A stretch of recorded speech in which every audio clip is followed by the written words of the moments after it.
தமிழகத்தில் நிலவும் மின் தட்டுப்பாட்டிற்கு அதிமுக மற்றும் திமுக அரசுகளே காரணம் என்று மார்க்சிஸ்ட் கம்யூனிஸ்ட் கட்சி மாநில செயலாளர் ஜி ராமகிருஷ்ணன் குற்றம் சாட்டியுள்ளார்.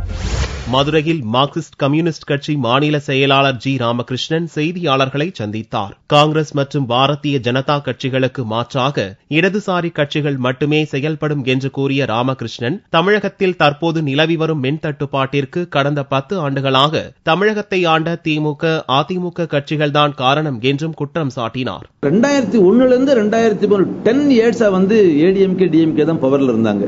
அந்த 10 இயர்ஸ்ல 2 ஆட்சிகளும் எதிர்காலத்தில் எந்த அளவுக்கு மின்சாரம் தேவைப்படுகிறதோ எதிர்கால மின்சார தேவையை கணக்கில் எடுத்து கூடுதல் மின் உற்பத்திக்கு ஆட்சி இருந்த காலத்தில் அவர்கள் திட்டமிடாத காரணத்தினால் இன்னைக்கு மின்வெட்டு என்பது மாநிலத்தை பரவலாக அமலாகுது உங்களுக்கு தெரியும். மார்க்சிஸ்ட் கம்யூனிஸ்ட் கட்சியின் அரசியல் தலைமைக்குழு உறுப்பினர் சீதாராம் யெச்சூரி சனிக்கிழமை முதல் 3 நாட்கள் தமிழகத்தில் கம்யூனிஸ்ட் வேட்பாளர்களை ஆதரித்து பிரச்சாரம் செய்ய உள்ளதாகவும் ராமகிருஷ்ணன் தெரிவித்தார்.